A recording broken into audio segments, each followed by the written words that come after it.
Hello students, I am R K Jha from Mahatma Gandhi शिक्षण संस्थान दरभंगा।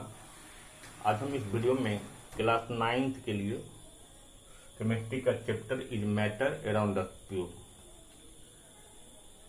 इस वीडियो के माध्यम से आज हम आपको किस किस टॉपिक को डिस्कस करें, टॉपिक टू बी डिस्कस। आज हम समझेंगे सॉल्यूशन क्या होता है, सॉल्यूशन कितने तरह के होते हैं, सॉल्यूट क्या होता है और सॉल्वेंट क्या होता है। इतनी बातों को आज हम इस वीडियो के माध्यम से समझते हैं। फिर अगले वीडियो में हम प्रॉपर्टीज हैं और भी बहुत सारी बातें उसको हम डिस्कस करेंगे। देखिए, सॉल्यूशन का मतलब होता है कि जब दो या दो से ज्यादा सब्सटेंस का जो होमोजीनियस मिक्सचर होता है, और उस होमोजीनियस मिक्सचर में हमेशा ध्यान देना है कि एक लिक्विड होगा, उसको हम क्या कहेंगे, सॉल्यूशन।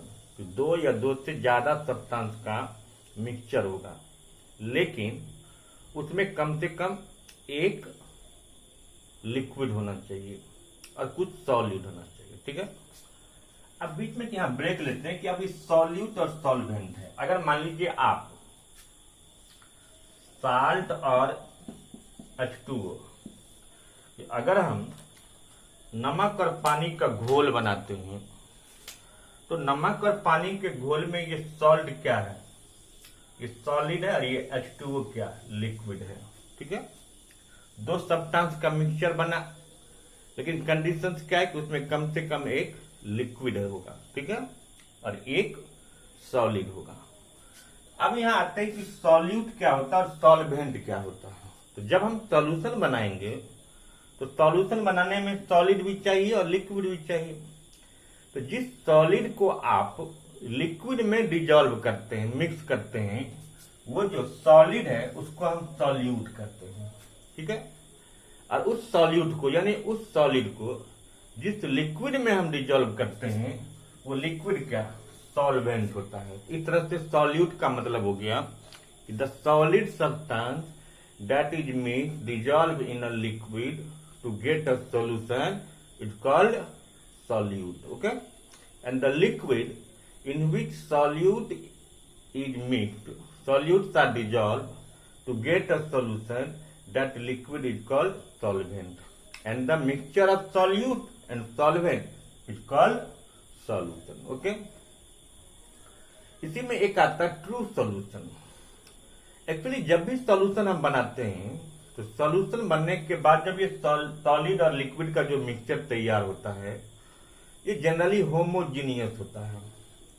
तो होमोजीनियस का मतलब क्या होता है, क्योंकि हम होमोजीनियस और हेट्रोजीनियस पढ़ते हैं। होमोजीनियस का मतलब होता है यूनिफॉर्म थ्रू आउट, मतलब पूरे सॉल्यूशन में, पूरे सरफेस में वो एक समान होता है। और अगर वो नॉन यूनिफॉर्म हो जाए उसी को हम हेट्रोजीनियस कहेंगे। और जब वो यूनिफॉर्म होगा थ्रू आउट और उसको हम नेकेड आई से नहीं देखते हैं तो वो होमोजीनियस कहलाता है। ठीक है, लेकिन कोई कोई ऐसा भी सॉल्यूशन बनता है जिसको हम इवन उसके कंस्टिट्यूएंट्स को हम जनरल माइक्रोस्कोप में भी नहीं देख पाते हैं, तो उसी सॉल्यूशन को हम ट्रू सॉल्यूशन करते हैं। लेकिन प्रायः जो है, जो सॉल्यूशन बनता है होमोजीनियस, वो ट्रू सॉल्यूशन ही होता है। ठीक है, तो सॉल्यूट क्लियर हो गया, सॉल्वेंट, सॉल्यूशन। अब हम आगे बढ़ते हैं टाइप्स ऑफ सॉल्यूशन, कि सॉल्यूशन कितने तरह के होते हैं। अब एक है एक्वस सॉल्यूशन, एक है नॉन एक्वस, एक है अनसैचुरेटेड, सैचुरेटेड और सुपर सैचुरेटेड। इतने तरह के सॉल्यूशन बनते हैं। जैसे नाम ही से पता चलता है एक्वस। एक्वस का मतलब हुआ कि जब किसी भी सॉलिड को आप लिक्विड में मिलाओगे। अभी मैंने कहा था कि सॉल्यूशन जब हम बनाएंगे तो सॉल्यूट और सॉल्वेंट चाहिए। सॉल्यूट का मतलब जनरली सॉलिड होगा और सॉल्वेंट का मतलब लिक्विड होगा। तो लिक्विड तो कोई जरूरी नहीं कि हमेशा वाटर ही होगा, कोई भी सब्सटेंस, कोई दूसरा अदर देन वाटर भी हो सकता है। तो अगर मान लीजिए जब आप किसी सॉल्यूट को पानी में मिलाएंगे, वाटर में मिलाएंगे, वहां जो सॉल्यूशन बनेगा वो एक्वस सॉल्यूशन होगा। जैसे हम नमक को, चीनी को अगर हम पानी में मिलाते हैं और उसके बाद जो उसका सॉल्यूशन तैयार करते हैं, तो पानी में मिला के तैयार करते हैं, तो वो सॉल्यूशन क्या होगा, एक्वस। अब जैसे आप टिंचर ऑफ आयोडीन करते हो, तो टिंचर ऑफ आयोडीन में हम क्या करते हैं, आयोडीन को हम इथाइल अल्कोहल में मिलाते हैं। तो वहां पर इथाइल अल्कोहल जो है एक ऑर्गेनिक सॉल्वेंट है। तो अगर इनऑर्गेनिक सॉल्वेंट लाइक वाटर में अगर हम मिला के सोल्यूशन बनाएंगे तो वो एक्वस हुआ। इनऑर्गेनिक सॉल्वेंट में देंगे तो वो नॉन एक्वस सोल्यूशन हो गया। अगर मान लीजिए किसी चीज को हम अल्कोहल में मिला दें या किसी भी ऑर्गेनिक सॉल्वेंट में मिला दें अदर देन वाटर में, तो हम उसको नॉन एक्वस सोल्यूशन कहेंगे। तो एक्वस में पानी में मिला के बनता है और नॉन एक्वस में अदर देन वाटर में तैयार होता है। क्लियर। अब है अनसैचुरेटेड सोल्यूशन का मतलब क्या हुआ कि जैसे मान लीजिए फिक्स टेम्परेचर पर किसी भी सॉल्वेंट में अधिक से अधिक सॉल्यूट क्या मिल सकता है, तो हम उसको क्या कहेंगे, अनसैचुरेटेड। मतलब आप सॉल्यूट को देते जा रहे हो और वो उसमें घुलता जा रहा है, कोई फिक्स नहीं है, कोई लिमिटेशन नहीं है, तो उसको हम क्या कहेंगे, वो अनसैचुरेटेड सॉल्यूशन तैयार हो जाएगा जिसमें मोर सॉल्यूट डिजोल्व हो जाता है। ठीक है।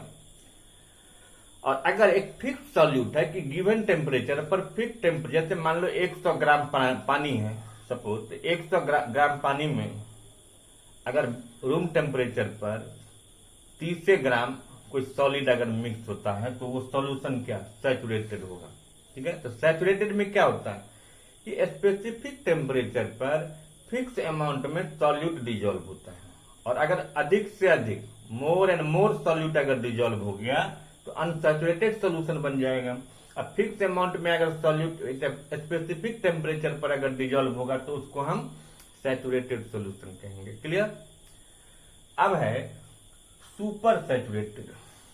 तो सैचुरेटेड तो आप समझे कि फिक्स सॉल्यूट क्या, लेकिन सुपर सैचुरेटेड का मतलब होता है कि उसी सैचुरेटेड सोल्यूशन में अगर हम प्रेशर को, एटमॉस्फेरिक प्रेशर को थोड़ा सा वैरी कर दें, टेम्परेचर को थोड़ा चेंज कर दें, हल्का बढ़ा दें, घटा दें, और उसके बाद सॉल्युबिलिटी रेट पहले से कुछ ज्यादा हो जाए, बहुत ज्यादा नहीं, कुछ ज्यादा हो जाए, तो वहां जो सोल्यूशन तैयार होगा उसी को हम क्या कहेंगे, super saturated solution. Clear.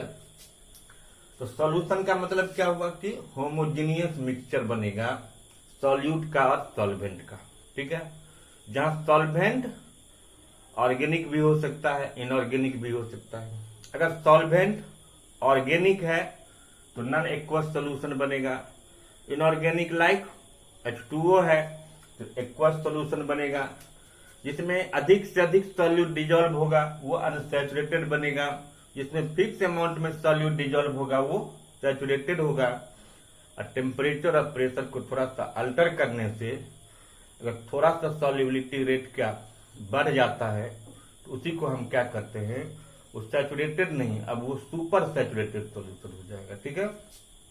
Solute का मतलब समझ ही गए कि सॉलिड जिसको आप लिक्विड में डिजोल्व करते हैं, जिस लिक्विड में आप सॉल्यूट को डिजोल्व करते हैं वो क्या, सॉल्वेंट कहलाएगा। ठीक है।